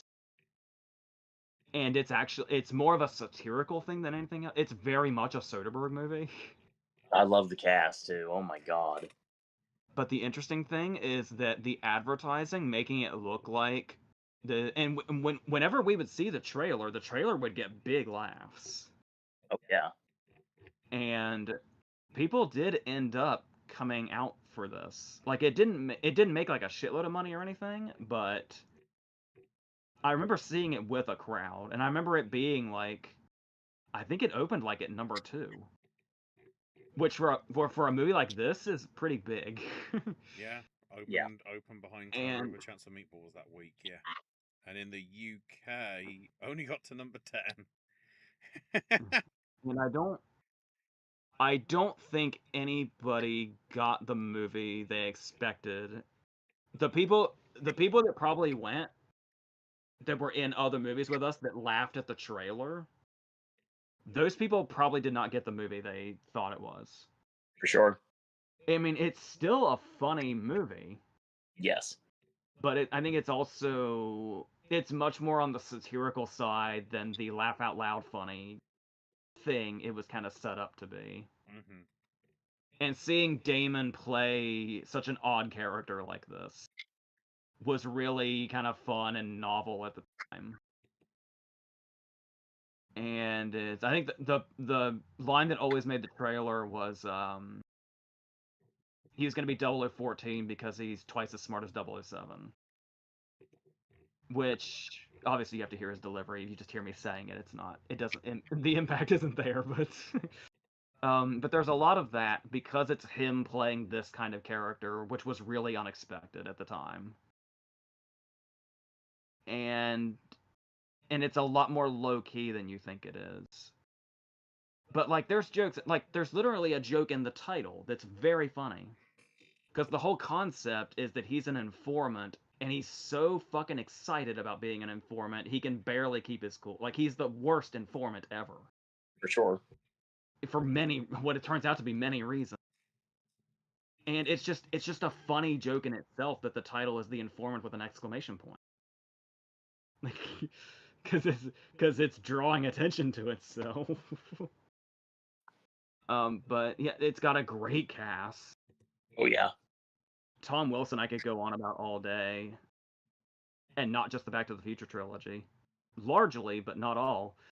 Melanie Linsky, Joel McHale, Paul F. Tompkins, Clancy Brown, Ann Cusack, Ann Dowd.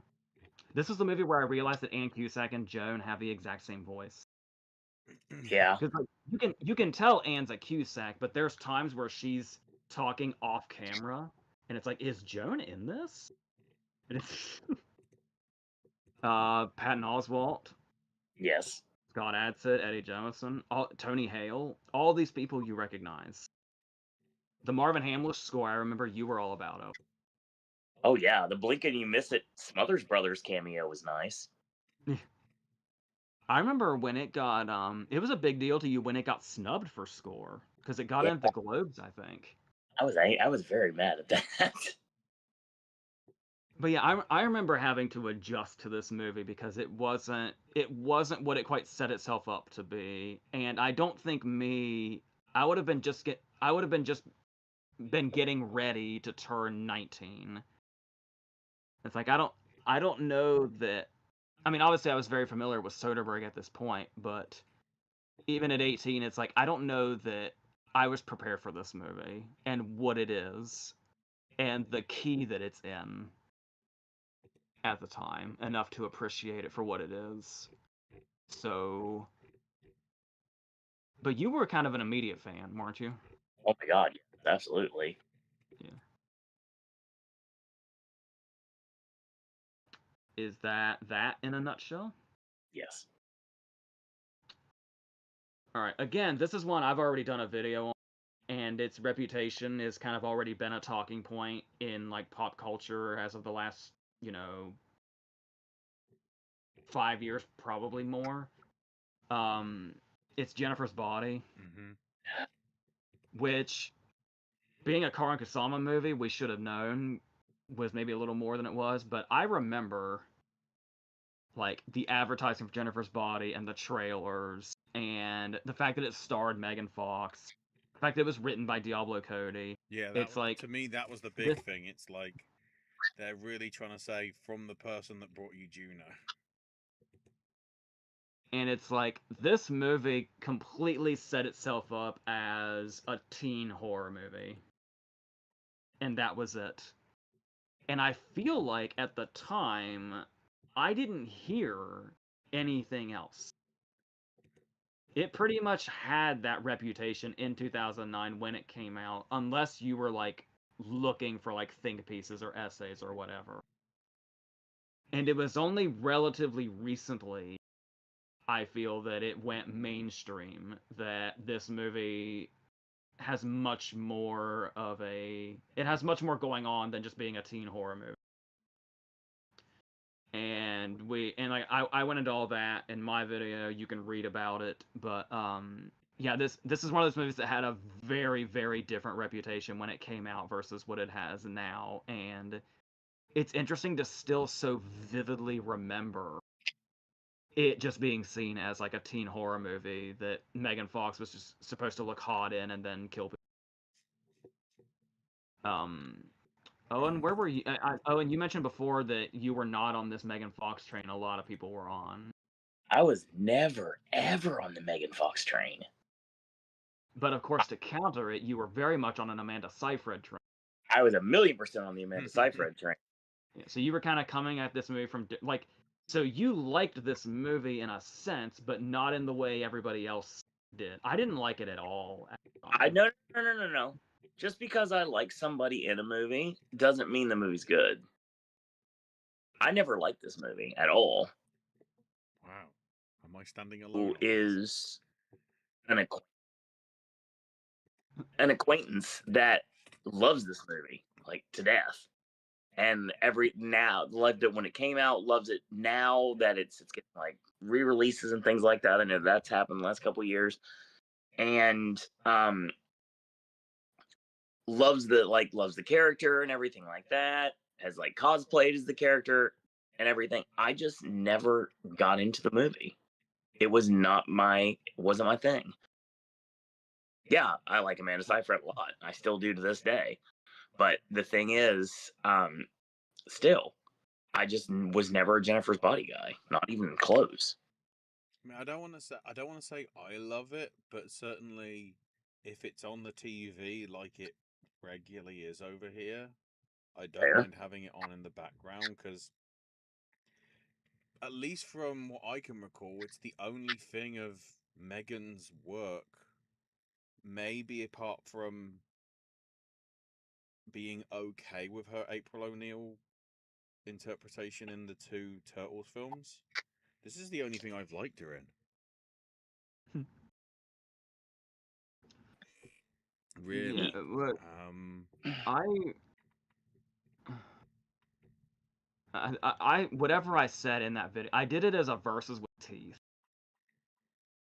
and I kind of went through, and I think what it comes down to is I'm still not particularly crazy about it necessarily, but I like that it has those other layers underneath it. I like having it as one of those examples of how something can be one thing when it comes out, and then after you peel back layers over years, it becomes like something else entirely as it goes. And I know there's times where people might be reaching for stuff like that, but in the case, like, I feel like it being a Karan Kusama movie automatically makes it feel like there's more to it when you look at the rest of her filmography. So yeah, so I appreciate what it is underneath, but yeah, it's also still, a horror movie starring Megan Fox at its heart, but I like the fact that there is more to it, and you can explore that. So yeah. So after I came out of it, because I still remember it from having when I did see it in 2009, I did have that inkling, like, if this gets the right attention, this could be a sort of, I guess at that point, it's hard to say Shaun of the Dead being cult, but so at the same time, it's sort of like, it felt like something that's like, this is going to have a following. It just had that right sort of vibe, maybe just because it was early Cody, because I feel like I don't think Ricky and the Flash is going to have a cult follow. As much as Juno, or even to some extent young adult, I think is getting reappraised more so now. I remember some people didn't get it when it came out in 11, so then again that could be because of the Reitman connection, but either way, I enjoyed it and don't mind seeing it again. And one of the few times where it's like they actually don't rush through the post-credit scene when they put it on television because it's kind of significant to the plot. Also, I've always found that scene a little underwhelming also, because you kind of expect it to be this big full-blown revenge movie against Adam Brody, and the revenge against the people that did it to her is like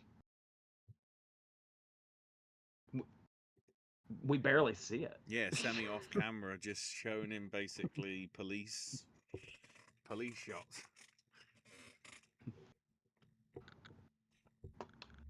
The next movie's really weird. Anybody remember Love Happens with Aaron Eckhart and Jennifer Aniston? I remember the name. That's all I remember about it. This movie is so fucking generic. It's a romance movie where the friends of the two people in love are played by Dan Fogler and Judy Greer. I feel like if anything spells out generic romance movie from 2009, it's those. And Dan Fogler and Judy Greer are obviously great and extremely talented, especially Judy Greer. But this was it's a very generic romance movie where Aaron Eckhart's wife has died and he's finding love again with Aniston. And I'll tell you, there's only one scene I remember from this. And it's the reason I say this movie's weird. If I'm remembering the scene correctly and it hasn't like corrupted itself in my mind. It's one of those movies where there's like a big emotional moment in front of a crowd. Where he's like on stage doing something, Eckhart's on stage doing something, and it's like for an audience. And Martin Sheen plays the dad of his dead wife. And if I remember correctly, they've always been at odds. So this big emotional payoff of the movie is Martin Sheen coming up to him on stage. And they basically reconcile, but they reconcile because Martin Sheen like has like an emotional breakdown. And I know it's like the big emotional moment of the movie, but I just remember feeling really uncomfortable. I don't know if it's seeing Martin Sheen in that state, or if it's the context, or if I'm almost positive this was in front of a crowd. Maybe I'm misremembering. It feels so weird that it would be, but that's how I remember it. and I think what makes me feel like that's weird is it feels like one of those movies that's really hinging on being really manipulative in a way that leaves a really bad taste. That's my takeaway. So, anybody else? I mean, it's a good sign that the fact that even if I go, because they don't have a Wikipedia page, I had to go to their IMDb's, and it's like they literally did nothing of note. So it seems like the only reason, arguably, this exists is because Jennifer Aniston was in the thing. There's not even like notable names, at least in terms of producing either. So it's like, how did this get the attention that it did? Really? How Universal thought that this was going to be something big, I don't know.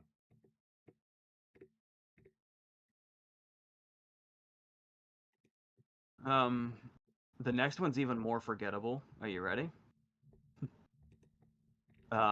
It's The Boys Are Back. It's the Scott Hicks movie, the guy that directed Shine. And Clive Owen was like, I'm gonna try a straight drama movie. That's all I really remember. There's an irony in said same charity shop where I got Battle of Algiers. That was also on the shelf today, and I was like, What I find fascinating as well, even the DVD spine says Clive Owen, the boys are back, and I'm like, is this like a stand-up thing? Like, why are we advertising it like that? The film is called The Boys Are Back. Don't just call Clive Owen, the boys are back. Like, okay, the hell? Oh my god, the image of Clive Owen having a stand-up special called The Boys Are Back.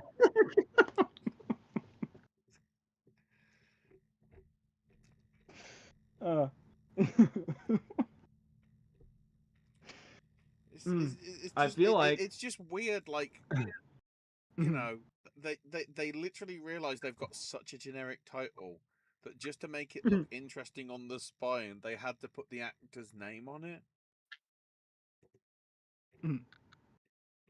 Like, I feel like, as it is, I feel like this is the kind of movie that a grandparent sees and tells their grandchild that it was good, and then the grandchild just has no intentions of seeking it out. Do you know what I mean? I know that's a little specific, but um, this is the kind of movie that old people walk out of and say it's one of the best movies they've seen in a long time, but it's because they go to the movies once every. You know what I mean? mm-hmm.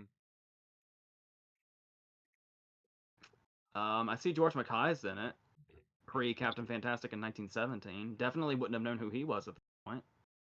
I imagine he was quite young.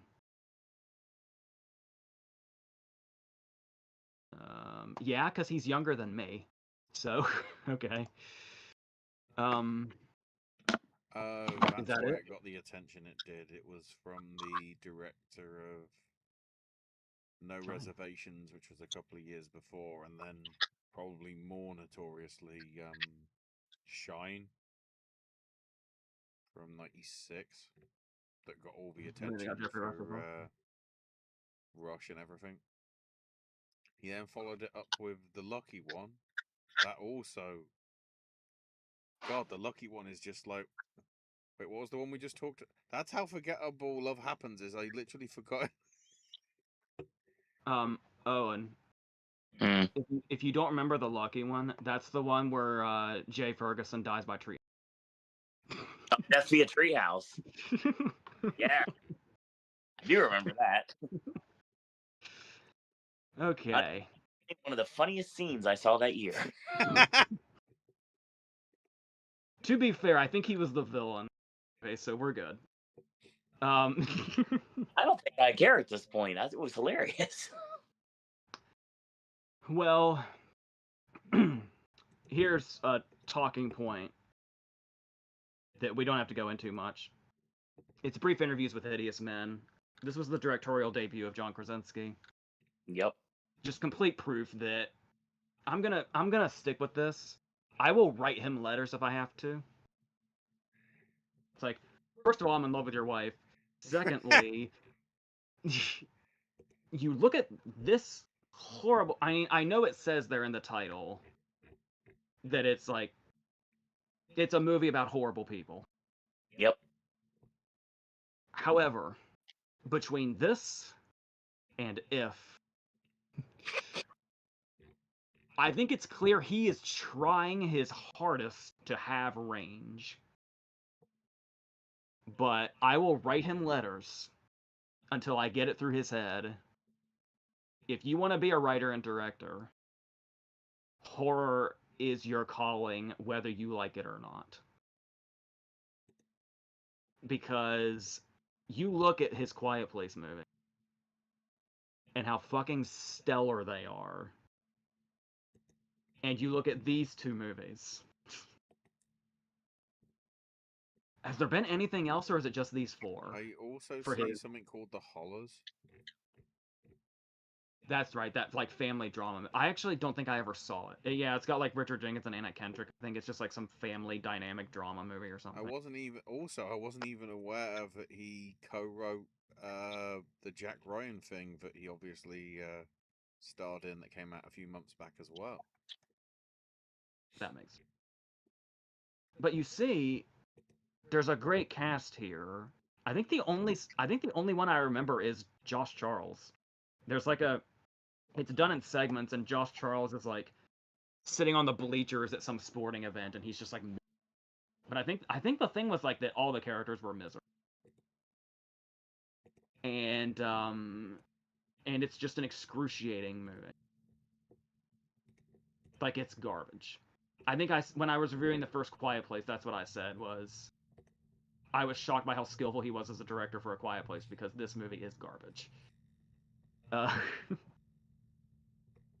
So, anything else? Nope. All right. The next one's the Fame remake, which I remember being okay with. It was fine. Yeah, it's harmless. I get it a little confused with the Footloose remake, I think.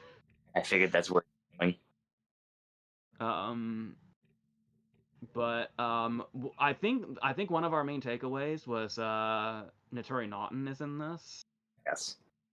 And this movie is like PG. And we were still remembering her from Notorious back in January. her very R-rated role in Notorious. I forgot Kelsey Grammer's in this. Bibi Noor, Charles S. Dutton, Megan Mullally. There's okay. The adults in this we knew. Apart from Naturi Naughton, there's not other like lower names where it's like, oh, that person went on to become this person. A lot of their names are clickable. I'm guessing they're stage people, probably. I'm seeing a lot of that sort of stuff by the looks of it, which, to be fair, probably is the best way that the film could have gone. Like, we've obviously seen it with a few things, and I guess we kind of saw it with 9. Was it? The other 9 came out this year, right? Have we still got to get to that? Yeah, it'll be like in December. Yeah. I feel that the approach that they try to do with Fame is take the people that sort of would be right for the material rather than get the names in. Like, get the young people who would have been right at the time that would fit the sort of demographic. Basically, I don't want to say steal the cast from High School Musical, but like something akin to that. And what, this was it this the same year or like the year before Glee? It's got to be in and around the same-ish time. And again, the reason why it works is because you're not taking sort of... They easily could have fell into the trap of get big-name stars for God knows how many roles because of how iconic it is. That's why I fear what could happen if they ever decide to threaten to do a Grease remake. They just try and load it with like this person, this person, this person. Look how crazy the cast list is, but then not get the same sort of the heart that the original Fame had. I don't think it's as good as the original Fame, but yeah, it's something that I don't think shouldn't exist. It's a decent reimagining to some extent of the original.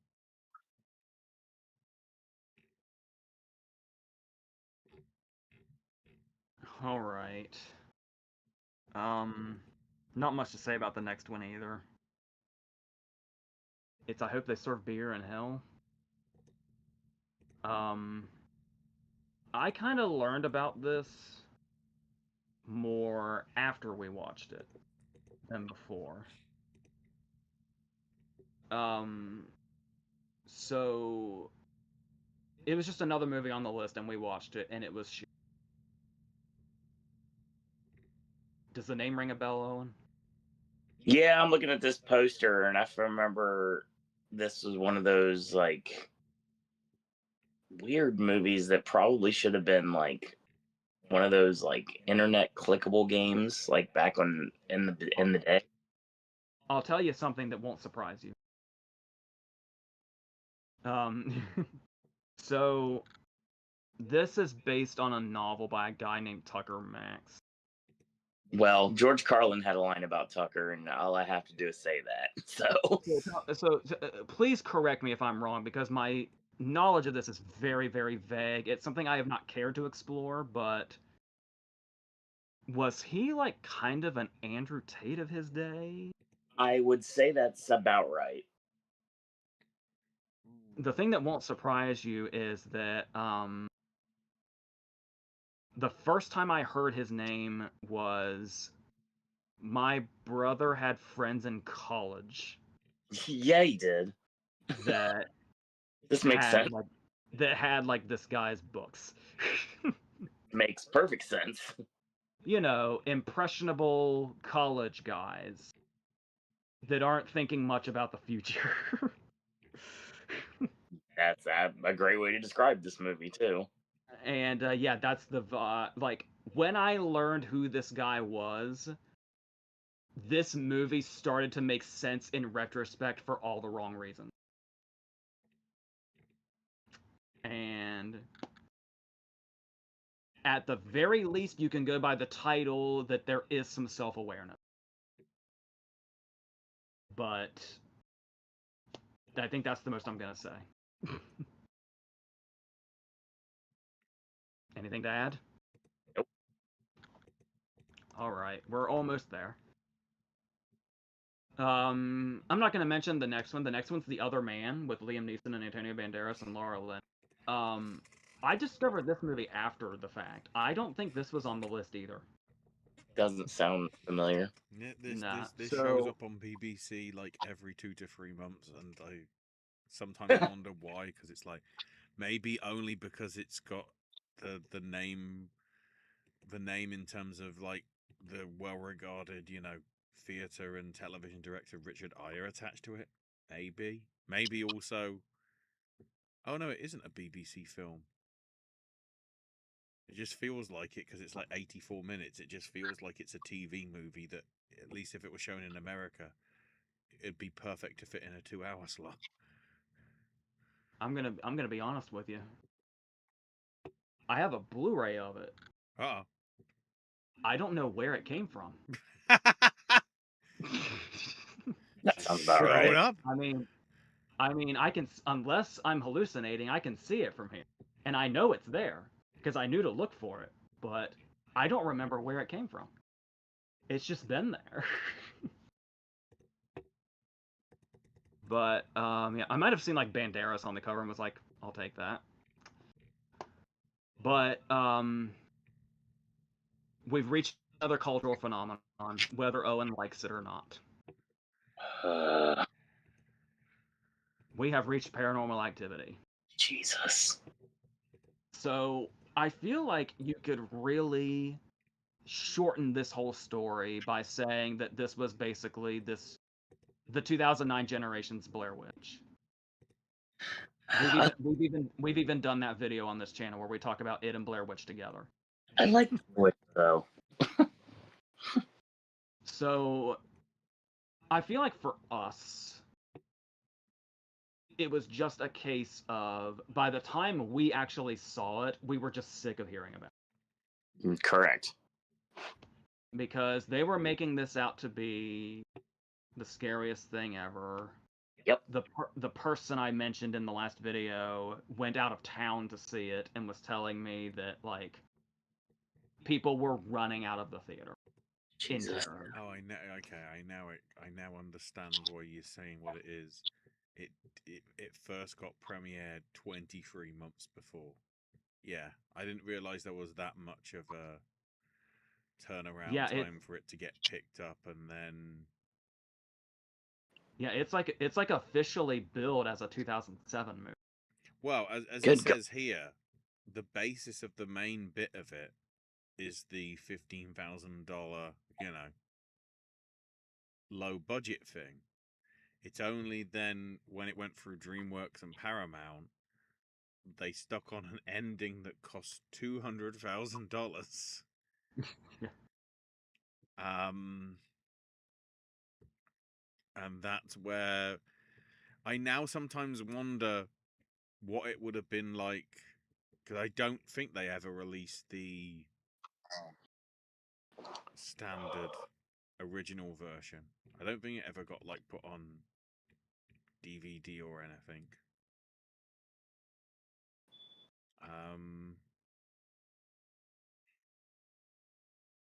Because I don't think the ending sort of kind of cheapens it, but at least I feel it's a very akin to Conjuring, which again, when I walked out of Conjuring, I was like, have we still got to talk about Conjuring, or was that 2008? 2013 is when The Conjuring came around. Okay. When I came out of that, I was like, if they do a sequel to this, everybody's gonna shit on it when it becomes like a full-on franchise. And I feel the same way about Paranormal Activity. If it stayed as sort of a standalone like it was, I think it would have probably gained more notoriety and appeal.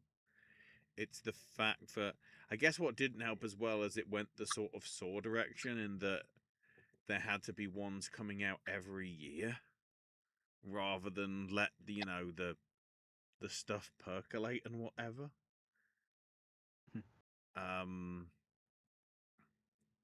That probably didn't help it. I feel. I think some people liked, what was it, Next of Kin, the last one that came out a few years back, which was sort of a reboot-ish, but because there was like 6 years between that and Ghost Dimension, people were a bit more okay with that, because it's like, okay, now it's okay time to come back to the franchise, but like, yeah, just because Paramount wanted another horror sort of deal, or maybe it's Blumhouse, I don't know.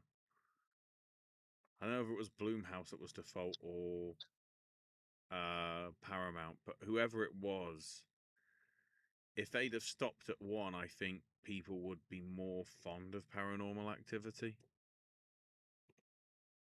than what the whole mechanism of the machine made it.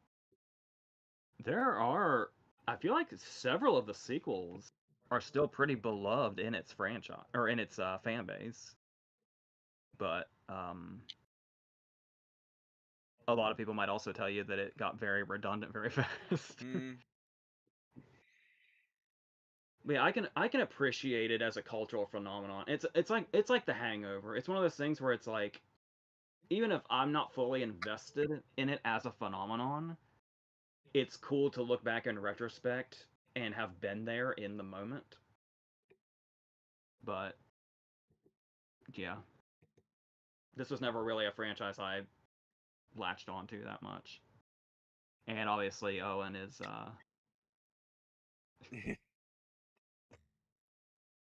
it got to the point where remember, Owen, you wouldn't even say the full title. It was just PA after a while. PA, yeah. Because you were so tired of hearing the name.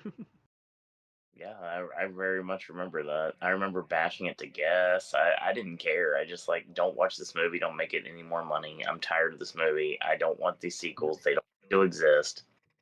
And to their credit, the release was very skillfully done.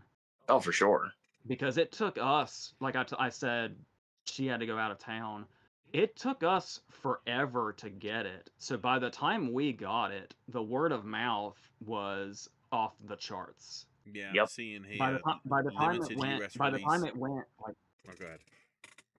By the time it went wide, everybody wanted to know. You could almost. This is a lot, but I feel like you could almost compare its release to The Exorcist. By the time the word of mouth got out, and by the time it finally like reached mainstream, Oh Everybody wanted to know my god. I'm what now was up seeing with the this. marketing. Yeah, they knew what they were doing. The version with the new ending, i.e. the 200 grand bit, was screened on September the 5th, 2009 in 12 college towns, including Boulder, Colorado, Columbus, Ohio, Madison, Wisconsin, and Seattle, Washington. 11 of the 12 venues sold out, with State College, Pennsylvania be the only exception because of a Penn State football game that same night. So basically, they went to the demographic they were going after, which of course probably would react in the Exorcist style manner to get the buzz. So by the time when it came out for everyone else in mid-October, in that respect, it probably would have been. I mean, we'll obviously talk about it when we get to the next video to cover October, but I want to say, other than Saw, that would have been the only significant horror films, at least of ones that should be paid attention to for that month. When obviously October's considered as the. Well, I say October's considered the horror film month. It now seems like it has actually moved to September because I guess they want the films to hold for sort of 2 or 3 weeks in the theatre, so you know it isn't just new stuff in October.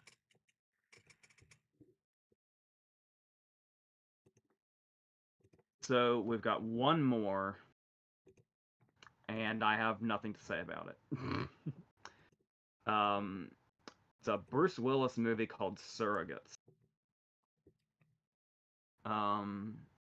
Remember how I said I've been saying there's a lot of trailers? I remember vividly because we'd see trailers a million times. Mm. We saw this trailer a million times, and I don't even remember the trailer. I just remember that we saw it a million times. And I remember it kind of coinciding with because Gamer was the same month. So like people were kind of hearing about Gamer and Surrogates at the same time and thinking the concepts kind of sounded similar. So there was like a little, I don't know if you want to call it competition or whatever, but there was something there between them. But I think it's pretty clear which one became the more memorable movie. I mean, it's a decent director. It's the guy that did Breakdown and Terminator 3, depending on how you fall on that. But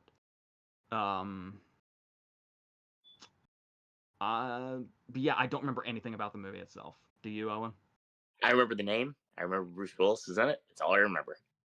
I remember the poster. It's like blue, and he's like in a suit, and he's got a beard. That sounds right. It says Ving Rhames is in it. I vaguely remember that, not just because of the Butch Marcellus reunion, but I feel like I remember Ving Rhames being present. But is that gonna end this? Yes. Mm-hmm. All right, there we go. Just a few brief comments from Bry. Director of Nine, Shane Acker, was supposed to do the World War II Thomas and Friends movie, but never came to be. 3 funny movie titles in this series. One of which probably was The Informant. Gotta say it like that because it's an exclamation mark. Out of all the movies in this month, Cloudy with a Chance of Meatballs, the ones I've had fun with. Although the food animation is fantastic, I will admit years later the character animation is garbage. Yeah, I mean, I feel it's sort of, yeah, character animation wise, it probably hasn't aged as well as like even sort of stuff from before that, like the first few Ice Ages seems still okay. Ironically enough, over the weekend my sister played the credit song Raining Sunshine by Miranda Cosgrove. And maybe the only bit that was the reason why Paranormal Activity was good is Steve Martin and Alec Baldwin's bit at the Oscars, which I would have said would be when we get, yeah, because they hosted the 2010, well, the 09 ceremony in 2010, so. But yes. So yeah, we head into the last quarter next time round, where we've got some Coen brothers. We've got some Michael Jai White being Michael Jai White, some Spike Jonze, and yeah, more Saw, among other things. But we'll obviously get to that. And then I wasn't even aware that was a film, but we might mention that. I don't even know if we'll see it, but anyway. Thanks to Brian Chat. Thanks for you for watching live or on archive, everybody. We'll be back at some point. At the earliest, well, at the latest next week. I'd say we're looking at 5 o'clock actually on Tuesday next week. Righty ho. Talk to everyone. Mm-hmm. Go ahead, Owen. Take us out. So everyone, thank you for joining. Like Ashley mentioned, whether live or in archive. So yeah, it's been fun talking about 2009 and my birthday month didn't really go much places, did it? So that's a thing. So obviously, Better Than Therapy is out now, so stream it. Jinx comes out the end of July. More water parks. I'd be remiss if I didn't say congratulations to Taylor and Travis, 100%. So yes, I have to do that. That's your show. Thanks everyone. Always remember to have the best day ever. 'Tis the season after all. And in the meantime, I want to thank you guys and girls out there for watching. Until next time, boys and girls. That's all we got to say about that.